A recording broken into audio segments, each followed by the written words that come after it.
Welcome to this week's edition of Freedom and Prosperity Radio, the weekly radio news magazine we put together here at the Virginia Institute for Public Policy. My name is Joe Thomas. Thank you for joining us. We're going to get into places you're probably not going to feel very comfortable because it's going to expose the fact that, well, they're not really telling you what's going on here. And our first guest has been doing this for some time now as Grassroots Director with Americans for Prosperity, specifically working in healthcare policy for the past 5 years. Ben Knotts. Ben, welcome back to the program. How are you doing, sir?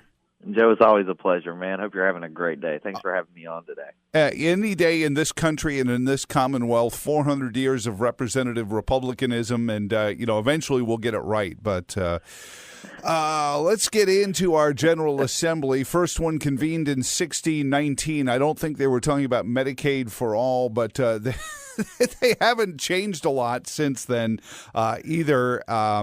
Let's get into some of the things that are going through the General Assembly as it reflects our ability to get good health care as inexpensively as possible in the Commonwealth.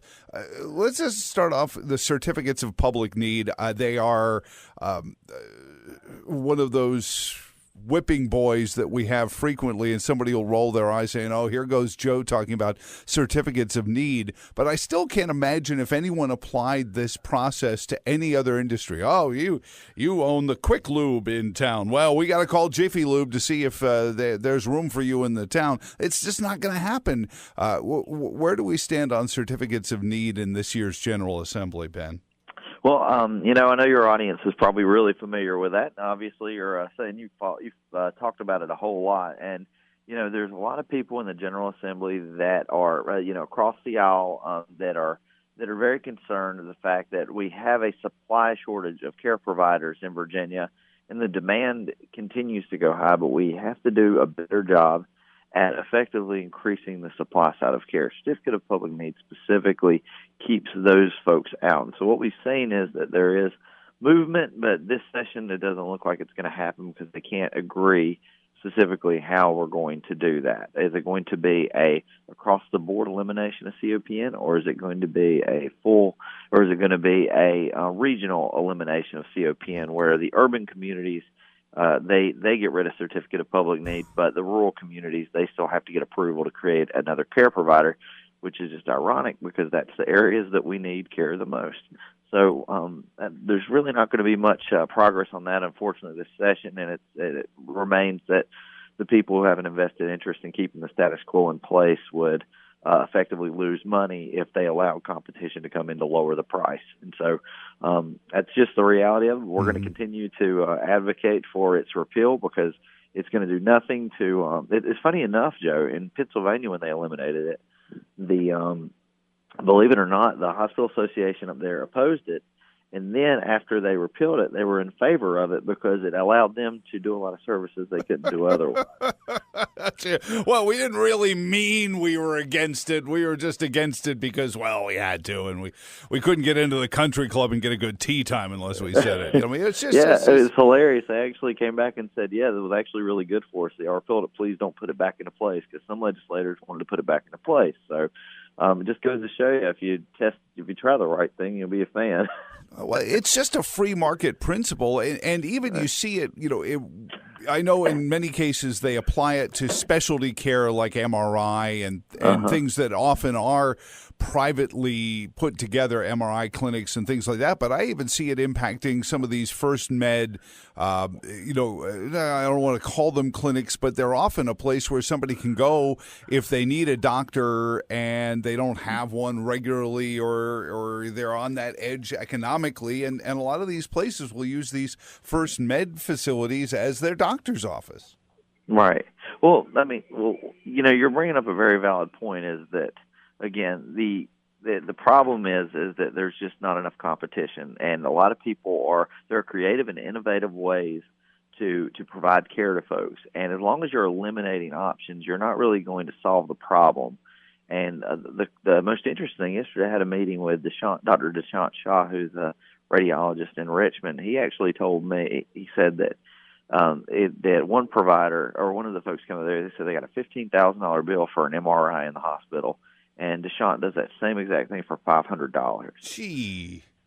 And so, I mean, there's no transparency, there's no accountability, and there's just no one else they can go to. So that's why it's just so important that, and Deshaun, Dr. Shaw, he actually lives in Henrico, but he can't care for any of the patients in Henrico because they won't approve his certificate of public need. They say his services aren't needed.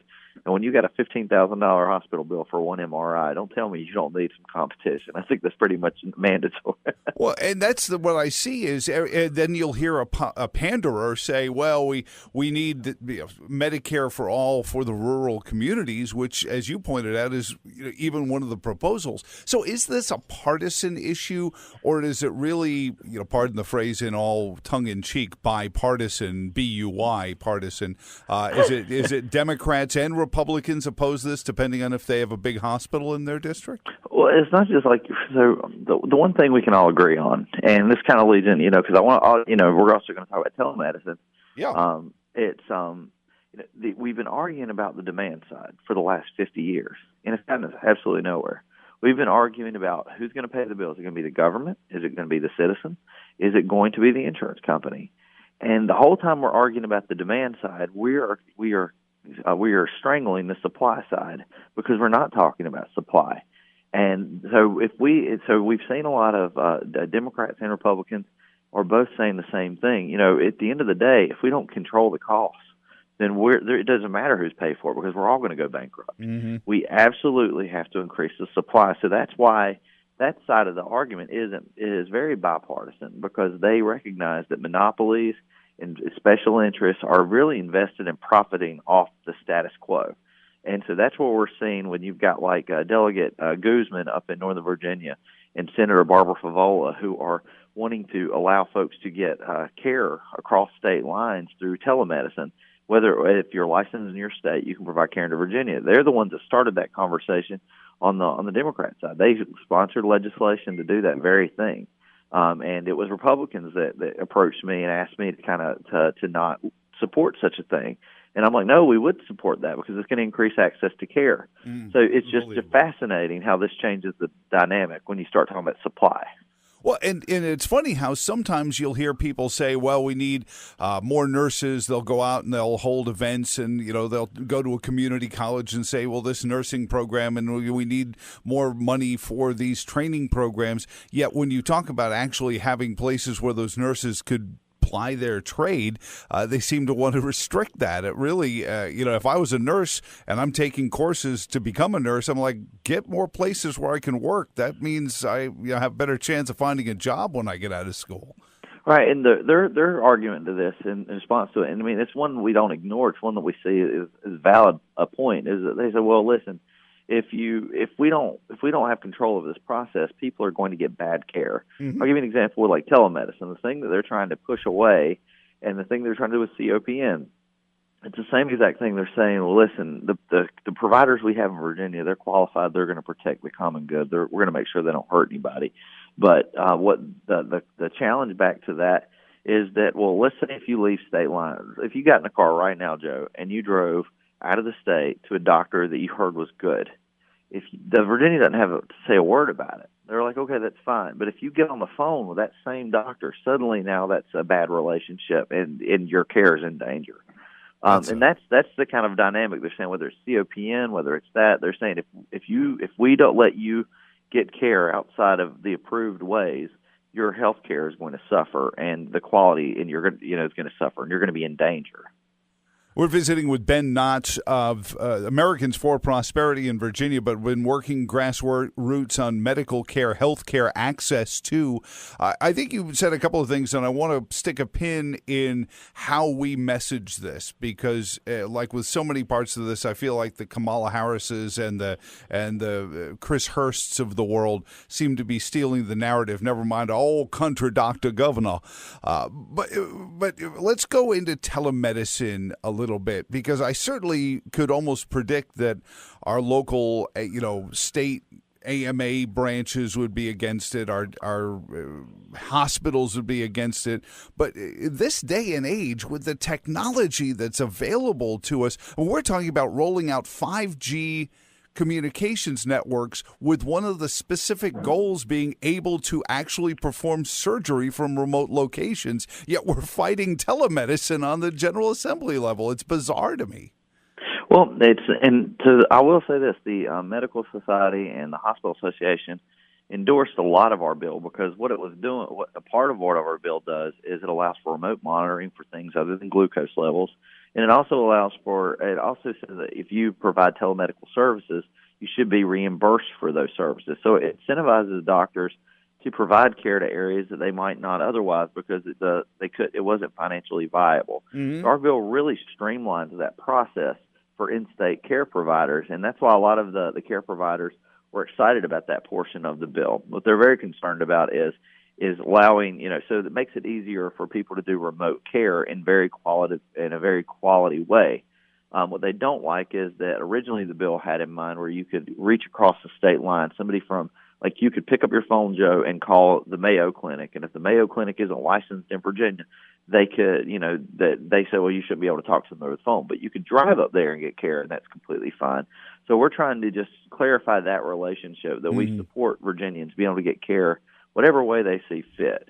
And that message is one that resonates from the urban community of Richmond all the way down to the rural area of Abingdon, where people who live in those outskirts of the woods where they got to drive at least an hour to even get to an ER room. Mm-hmm. This resonates with them, and it helps everyone out, and so that's why it's really hard to really come against this. Well, and so it's fascinating to me that there are people who are. So is this a matter of not being able to see the forest for the trees? Is it the idea that conserving something means never changing it? Because I get fascinated with, quote, conservatives that don't realize that most of the great change in American society has been led by the conservative-minded, the open markets, the free market, the Adam Smith marketeers that are saying, just if it's the best practice, it will win out in the day. We see it with universities. Liberty University has more students doing online degrees than are on campus. Who do we need to call and try to explain this to as listeners of this program? Well, I think the big argument we really need to make right now is we really need to show the proof of the way Americans are behaving. Mm-hmm. And what I mean by that is this. So let's say you get on the phone right now, okay, and you call a doctor. Okay, that's something that people like 20 years ago would think, oh, you can't get quality care. But if you can get on a application right now, there's applications like Doctor on Demand or a Teledoc.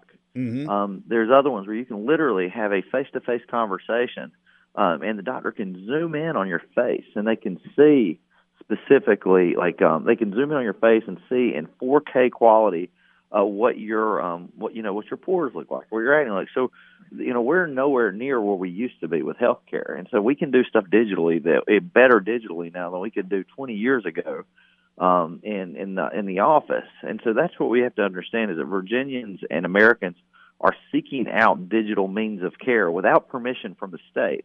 So what we need to do is look forward to figure out exactly how we make sure that the licensed providers are the ones that's doing that. Mm-hmm. If we can do that, then what we're going to do is make it the good actors are the ones that's going to rise to the top, and the bad actors that would profit from an unlicensed care through the internet or through an application on your phone, they're the ones that will go to the bottom. Because if you can choose between a licensed care provider and unlicensed, when it comes to a doctor in a state, I mean, you'll make the wise choice if it's available to you, and you can see that.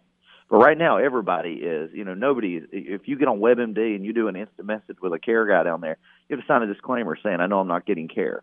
But people do it all the time, Joe. Well, but that's the thing. I mean, we're already doing it. Is it just a matter of the politicians not realizing what the citizens want? Or are there states where this has already become practice that we can look at, as sadly as it is, having pioneered the idea of representative government 400 years ago? Too often than not, Virginia likes to see some other state doing it or some other group of states doing it first. Has anyone taken this leap of faith yet in the country? There's a couple of things that are happening across the country, which are like some are talking about interstate compacts, where you have a few states come together, they set rules for telemedicine, and that's what they do. But what we're trying to get is to say, listen, What's happening is that because so many people are doing this in mass, like self-diagnosis on WebMD is a major problem in America because Oh, yeah. people are looking for care without having at the the quickest way to get it and the lowest cost possible. Mm-hmm. So if we can prove that this is what Americans are doing anyway, then the states really need to recognize, okay, this is going to happen. We're not going to criminalize people getting online and getting health care. And then they can look at how can we have some sort of not reciprocity, but just respect the licensing process in those states to allow for care into your state. And I think if we get there, everybody's going to be happy, especially the hospital, because then they'll have even more customers.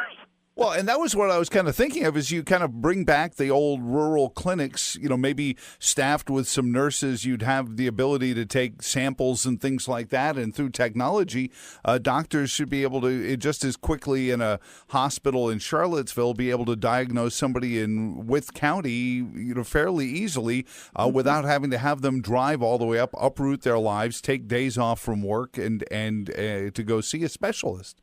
Right. And that's key. And so, again, with the reforms we have in our present bill, which is, and I give a credit, like the different organizations that most would see as our adversaries on this, they, with the components with regards to breaking down barriers in the state, they've really helped us get unanimous votes in every committee, every committee. But the future debate about this is allowing these Virginians to get on their smart devices and seek out care out of state. And here's the real sticking point for them is, and to their credit, they saw there was a problem with licensing a few years ago, and they created something called licensure by endorsement. So, Joe, if you're a licensed care provider in a state in good standing and you've been doing that for 5 years, for a $300 fee, you can get licensed in Virginia. And that makes sense for those that want to they're pursuing the Virginia market. But what we're seeing, again, is that Virginians and people in general, they get on the internet and they Google, they search, and they do research to find out what resources are available to them. And they pursue them, and they don't look up whether this person's licensed in Virginia to give care or not. And they'll sign agreements. I mean, I don't know how many times you've clicked on an agreement that said, I've read this.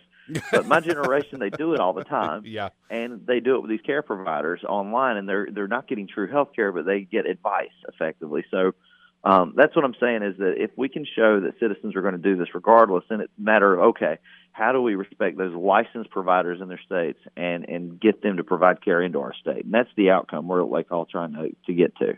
Ben Knotts from Americans for Prosperity. I have to, because it's my job to play devil's advocate here. What about pharmacy farms and things like that? I can hear in my head the thought, well, how do we make sure that somebody isn't going on there just to get his Viagra prescription or worse? And, I know that I don't want to be that guy bringing up the opioid epidemic or anything like that. But they're actually doing that. We've heard that argument a bunch, and it's a valid argument.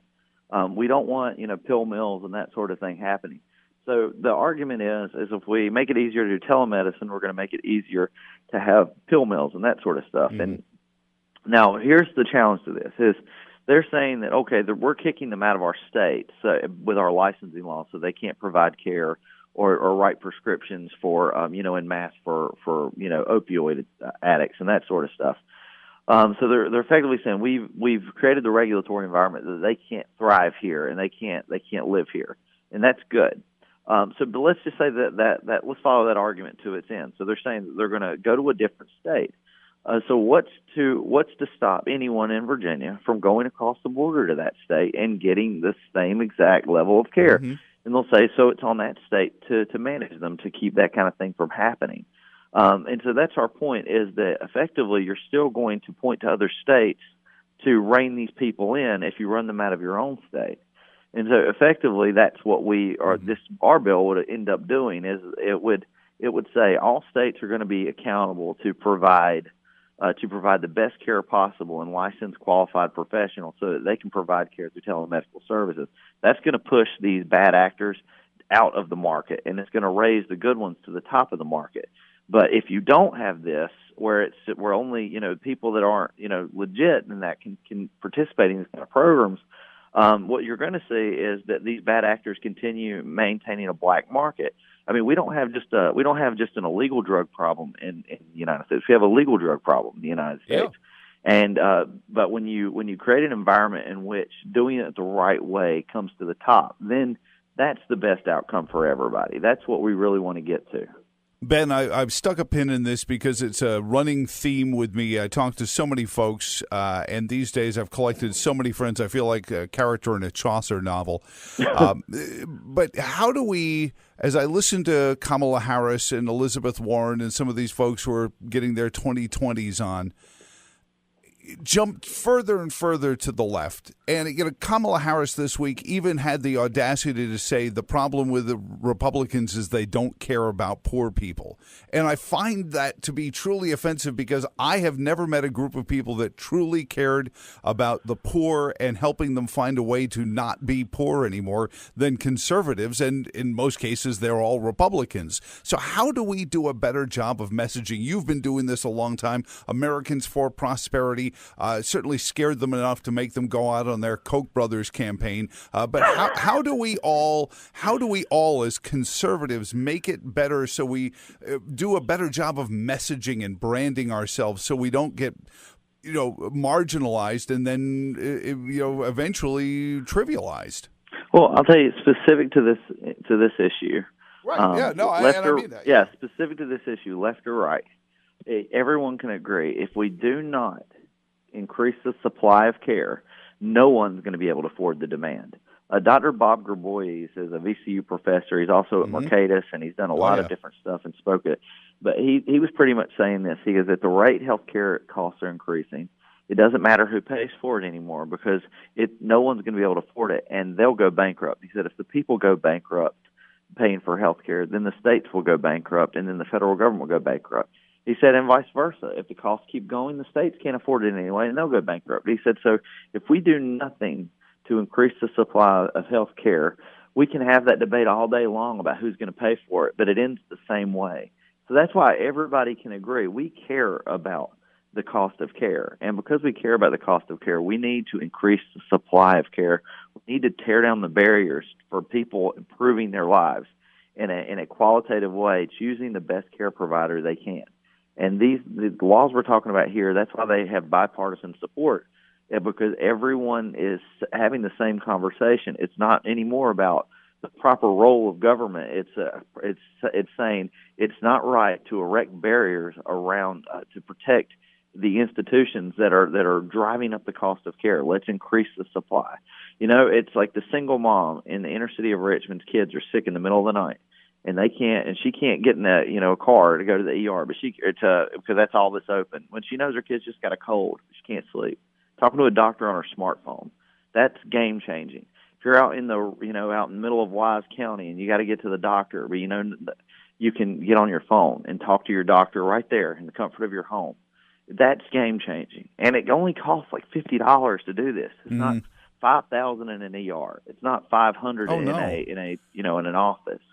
So that's game changing. So when you start talking about how people are going to get health care and how it's cheaper and better and easier, man, that just changes hearts right on the spot. And that's why it's so much easier to get the job done. Well, you're the leader in the clubhouse for that. Wow. Thank you so much for making that case, specifically to this one, but I think it's applicable to a lot of the other ones as well, especially the bit about barriers. Ben, thank you again. I knew you were going to come with game for that, and I appreciate finishing off on that note. Stuck the landing, and it's AFPVA. And Ben Knotts, thank you so much for this, and we'll continue to track. What are the bill numbers we should be watching from the General Assembly? Do you have any bill numbers we should be it's tracking? Delegate Chafin or Senator Chafin and Senator Favola's is SB 1221, and Delegate Kilgore and Delegate Guzman with all our host of patrons on both sides. That is HB 1970. Again, passed with all committees, unanimous votes. All right, that's amazing in this General Assembly. Thank you for everything you do, Ben, and have a great weekend, and we'll talk to you again very soon. Always a pleasure, Joe. God bless you. Thank you, sir. And I never thought I'd say this, but he's got a tough act to follow. He is Chris Horner from the Competitive Enterprise Institute, author of Red Hot Lies, Power Grab, The Politically Incorrect Guide to Global Warming, and The Liberal War on Transparency, fighting privatization of your government through Oh, the good intentions of the climate industry. We'll get into all that and the fight he had just this week with Attorney General Mark Herring next on Freedom and Prosperity Radio. Welcome back to Freedom and Prosperity Radio, the weekly radio news magazine we put together here at the Virginia Institute for Public Policy. I could just rattle off all the books again because it makes me seem cool to talk about the liberal war on transparency. Boy, that book never goes out of style. You probably need a second edition for that these days, as well as all of the collective works regarding climate change, which never goes out of style and has come back again. The president seems to be interested in bringing it back to the fore. He is the great Chris Horner, just fresh out of a courtroom where the Attorney General's office was trying to get him to stop doing many things that I'm sure any Attorney General would want him to stop doing, which is like looking in to the Attorney General's office. Chris, welcome back. How are you doing, sir? Thank you, Joe. Very well. So this goes back, and I remember in September we talked about this stunning and earth-shaking report, which I posted as a podcast. If you only download one podcast this year, make it this one, because it really lays out as only you can. And one of the reasons your books are bestsellers is how you lay out with just methodical precision how these attorneys general and how these governors' offices are being rented by private organizations. And so now Mark Herring's office tried to, put the kibosh on this. What were you in court about this week? So it actually goes back 2.5 years for something you and I have discussed several times, and that was when Al Gore, Eric Schneiderman, and 19 other attorneys general, including Mark Herring, held a press conference in Manhattan vowing to use their law enforcement offices by whatever means necessary to impose a policy agenda that the voters in many of these states, including Virginia, had not approved or even rejected. So through the proper democratic process, you fail. Some attorneys general decided, and we have the recruiting letter, and they said it was to make the promises made in Paris at the climate treaty talks become reality. So that was the purpose of using law enforcement at first. As we've covered, that blew up under scrutiny. One of the attorneys general sought 10 years of records from CEI, the Competitive Enterprise Institute, going back 20 years, almost all records. And that went over about as well as you might expect. And our FOIA requests, as emails showed, FOIA requests unnerved them, that they were, wait a minute, people are going to look at this. As the Delaware Office of Attorney General memorably wrote, "Gentlemen, we will not be participating in your worthy effort." This was in response to an email that a FOIA request had just come in. Jeez. So, subsequent to that, the zeal to use law enforcement to go after political opponents of a political agenda, and to cram down a political agenda that where they can through the proper process, did not diminish. And Mike Bloomberg got the gang and the band back together by, it appears to be a pass-through. He paid New York University to serve as something I've described in 2 papers for CEI recently. One was government for hire, and one was law enforcement for rent. What's happening is donors are running money through 501c3 nonprofits to staff up elected officials in ways that the legislatures will not, but the elected officials and the donors think is mean, and they really deserve more. At the gubernatorial level, in a scheme in which our governor has found himself or involved himself immediately after becoming elected, we have the PowerPoint for their draft budget, and it was introduced with an email saying, "Before you gasp," so you know it's going to be good. And the staff internally, report, Governor Brown said, "Before you gasp, I'm asking for $50 million a year by 2020 just for off-books staff." And that's truly what they are. They're not staff, but they are off-books. They are to be paid by a nonprofit which takes a taste, 24% for these non-employee employees, to staff up governors just on the climate issue.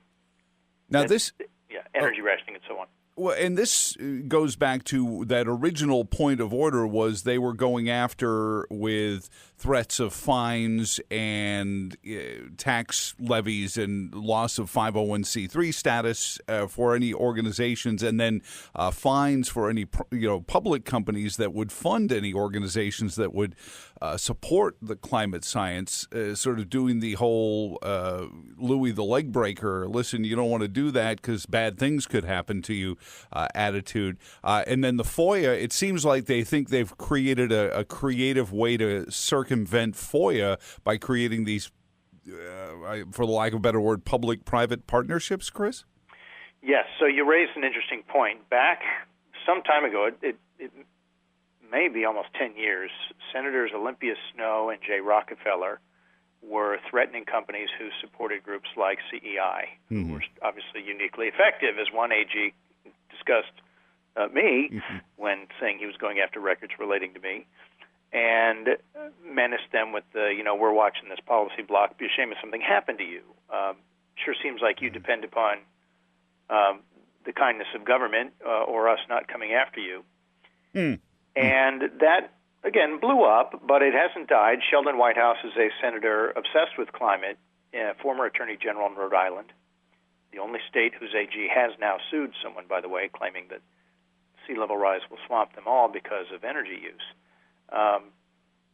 Recently, just last week, threatened Google, Microsoft, and somebody else, saying, I think they're funding climate deniers. This week, Alexandria Ocasio-Cortez and someone else threatened parties for Google and others for supporting LibertyCon. So, yeah, it seems to be that the institutions of governance are dangerous in the wrong hands. Who would have thought?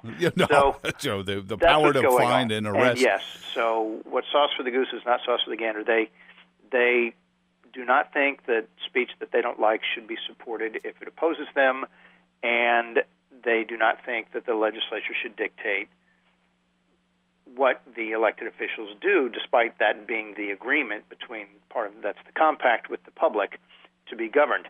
In fact, as one staffer put it, it can't always be us staff.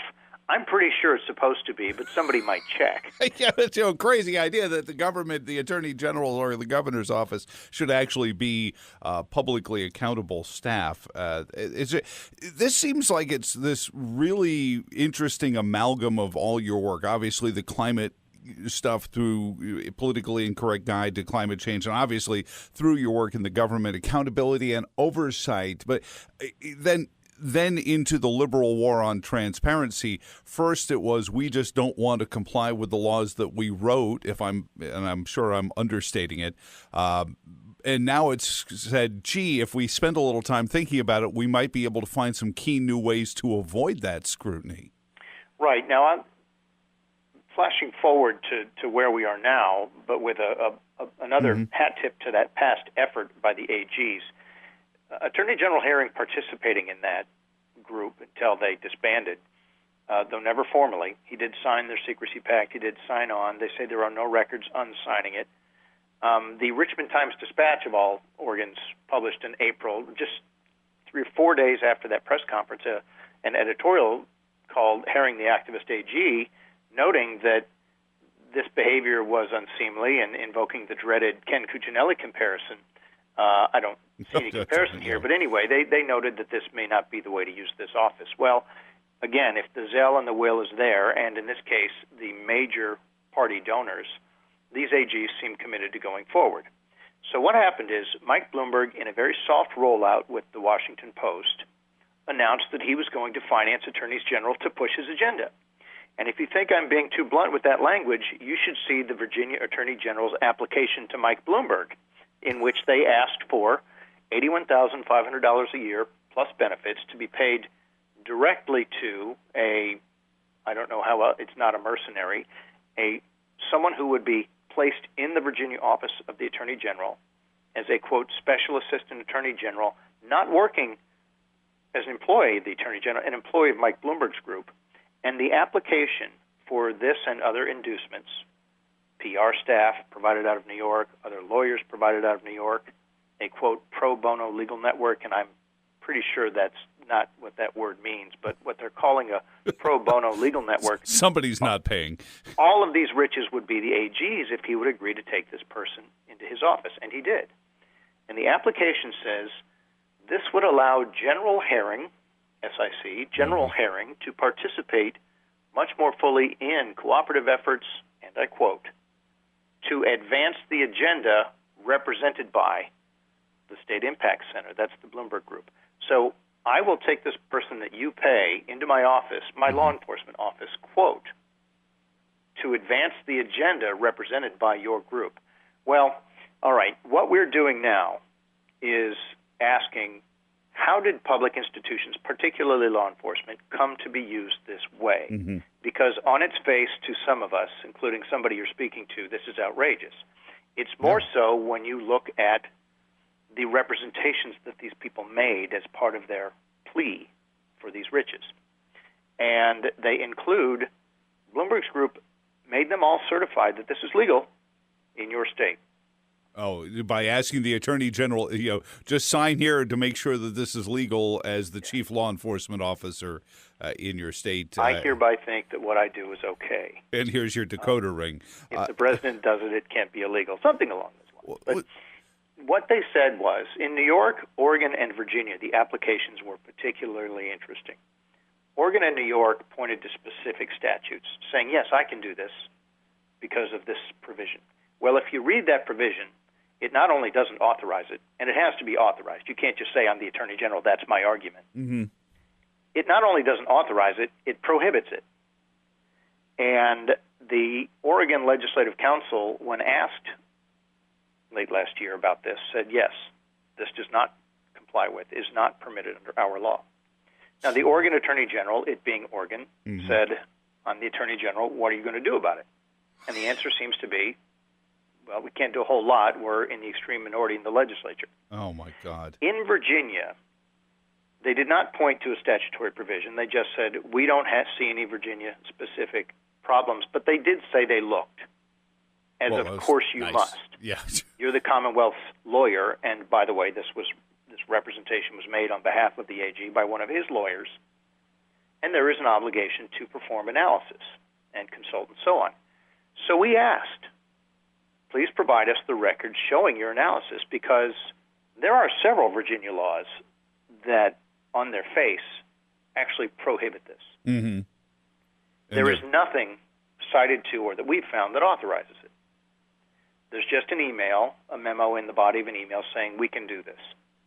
And as a Virginia taxpayer, I wanted to know, and as a policy group doing work in this area, CEI wanted to know, where is the memo? Mm-hmm. Now, under Virginia's FOIA, they can claim this is, for example, a working paper. What they can't do is say, well, if I had some things, they'd be exempt, so I don't have anything.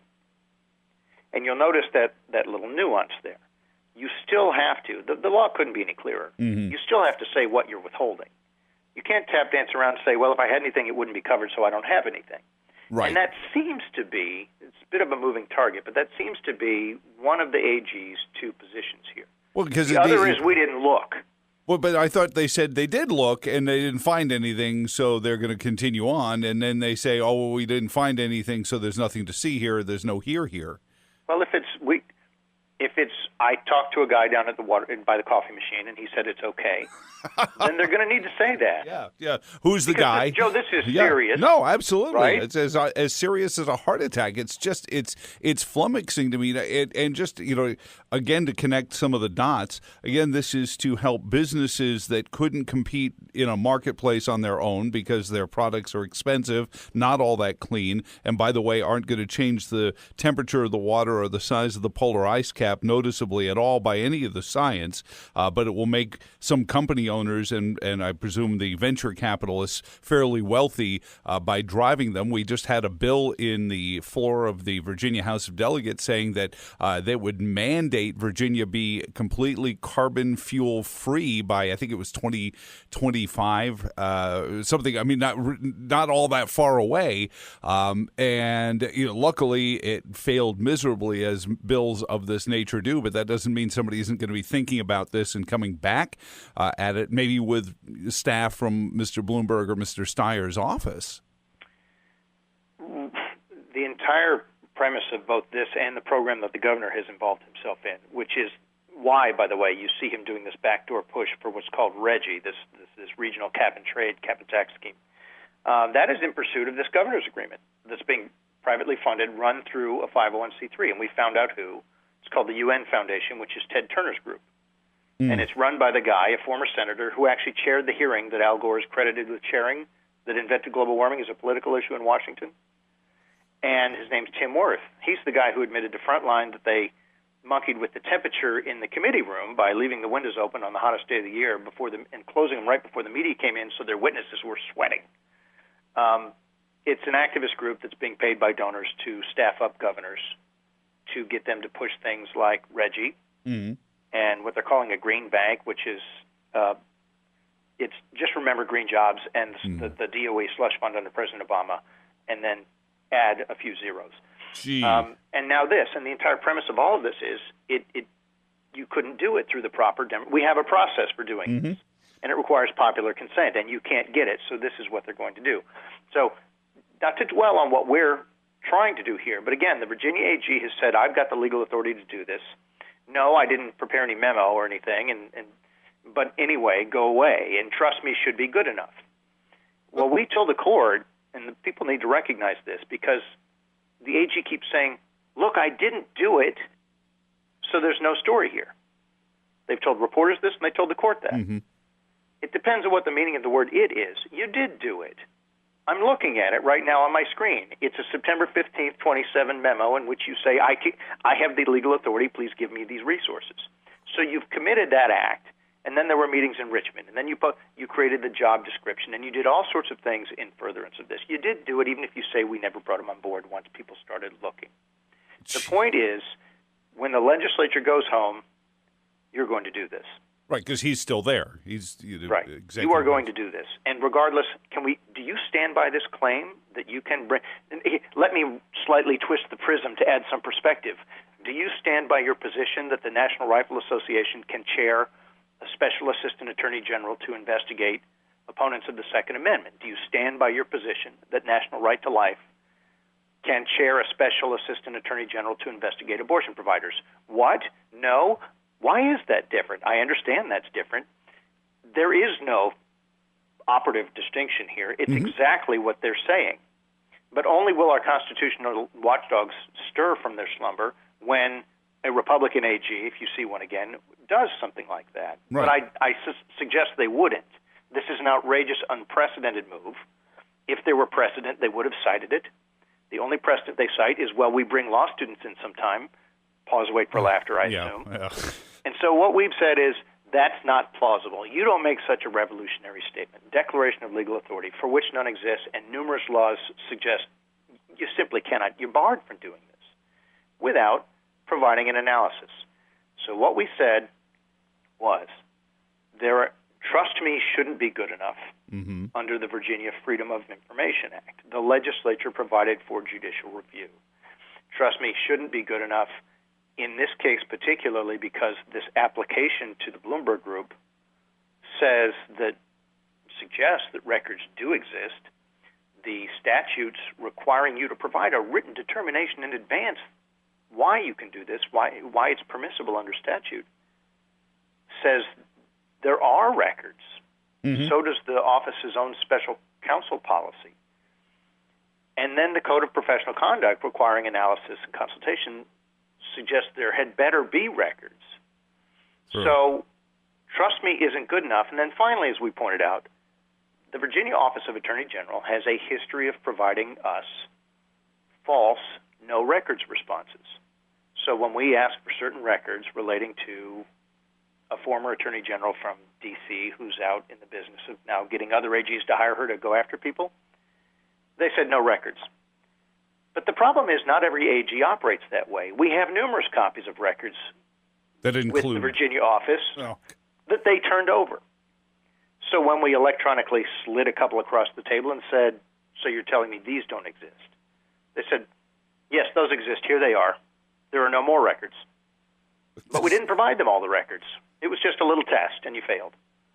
So can somebody go to jail over this? I mean, it seems like, and I'm speaking on behalf of just, Joe Citizen, pun intended, that you are a remarkable person with a remarkable legal mind.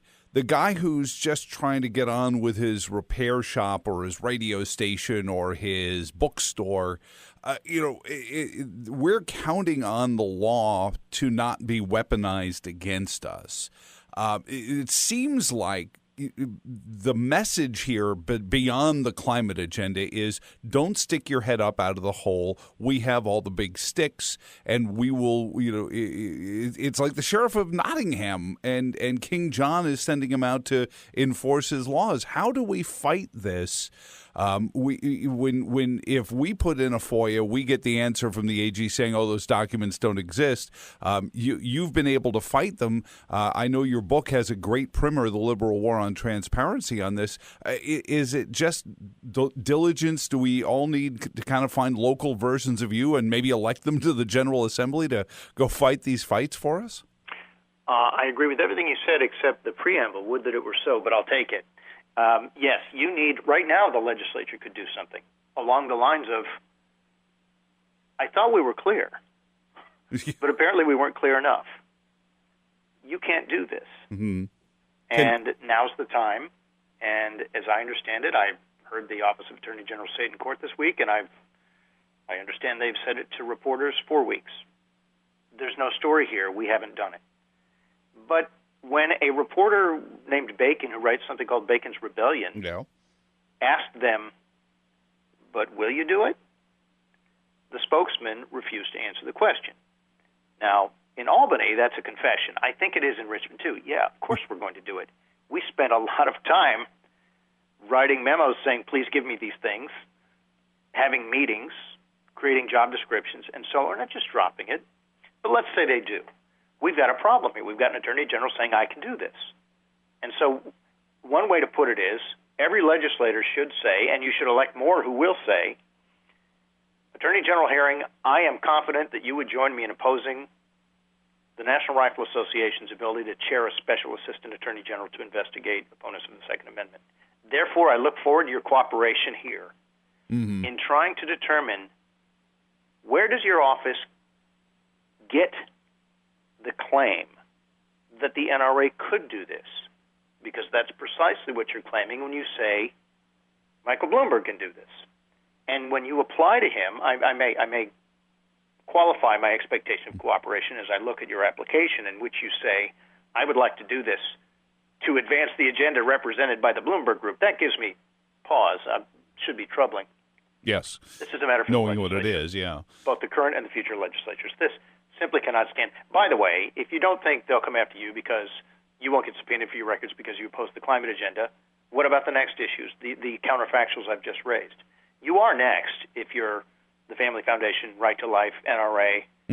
What is the limiting principle here if this is okay? Is it really, well, Bloomberg's a big donor and to the right party?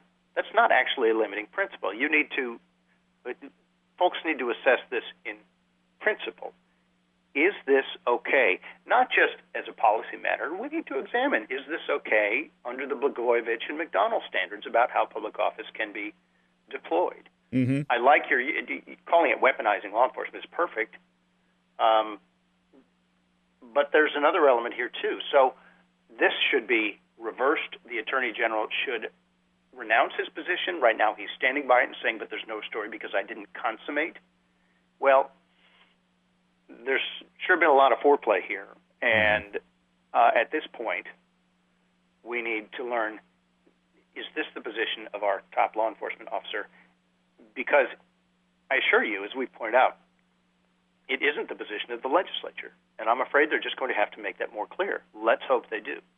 Chris, I have to ask this. You mentioned there are several statutes, or at least one that specifically says he can't do this. If it's found incontrovertibly that he did, can he be impeached for this, or is this something a slap on the wrist and don't do that again, and wink, wink, nudge, nudge happens? I don't know the remedies for that, except the obvious one is the people with the purse strings saying, wait, this is quite clearly not the deal. We have a provision, 507 and 510, saying the work of the Attorney General shall be performed by the Office of the Attorney General, and that it shall be paid for out of the Treasury, not out of Bloomberg Inc., and that you shall in writing commit to why. Is the case in California, and that's why you need an outside special counsel? Does it involve some biomedical intellectual property that you can't handle? You've got to have a reason like that. So this seems to be for the legislature. If there are other remedies, I'm not aware of them, but I can't claim to have explored them. No. It just seems like, you know how my mind works, Chris. I'm always thinking, okay, what do we do? We've now caught them, and bless you again for being sort of that exploding bank bag full of blue ink that's now identified them. But what do we do with them? Because that's where I worry that this becomes a non-issue, doesn't get discussed, becomes too arcane for the 2019 General Assembly session, and then dangerously close to having a majority of Mark Herring's political supporters in both houses, where you'll never get anywhere with it. And that's always just my concern on it. And it should be. And what do we do about it? What then is to be done is a question that's been asked for quite a while. And the legislature, while they're in town, certainly should do something about this, because I don't expect that if they lose their majority, that the other party will say, come to think of it, this is no different than the NRA or Right to Life doing it, and we're going to prohibit it. I think, if not now, when? So somebody needs to. Somebody has to really, the legislature's in town, do your job. Yeah. I mean, this is now proved. And incidentally, you can't state often enough that they did do it. We have the document. They have the document saying we can do it. They've been asked by at least one reporter, when people turn their attention to something else, will you do this? And they won't answer the question. You read into that what you want, but we know what the rational reading of that is. So this is prohibited by statute. Let's put an end to it. We're going to link up again to your reports, Chris, because they are chilling but important. Nonetheless, call your General Assembly members, senators, and delegates. Yes, even Chris Hurst. Maybe he hears the comparison to what if the NRA was doing that, and he might have pause. Who knows? You can't tell until you call. Call them. Make it a campaign issue in 2018, just as a question. Democrats, Republicans, Libertarians, doesn't make a difference. But Chris, thank you so much, as always, on behalf of a humble population, for being sort of the guy who's out there probably losing half your eyesight looking over these legal briefs and laying them out there. But one of these days, I'd love to just look at what your bulletin board looks like, because it must look like something out of some old 50s detective movie, because the strings must be going everywhere. But thank you for taking the effort and making the effort, and thank you to all the folks at the Government Accountability and Oversight PC, govoversight.org, and please help them out if at all possible, to help keep the work going as well on the other end of the spectrum. And thank you for joining us this week. Thank you, Joe. Thank you for listening this week as well. For all of us here at the Virginia Institute for Public Policy, my name is Joe Thomas. So long, and thanks for all the fish.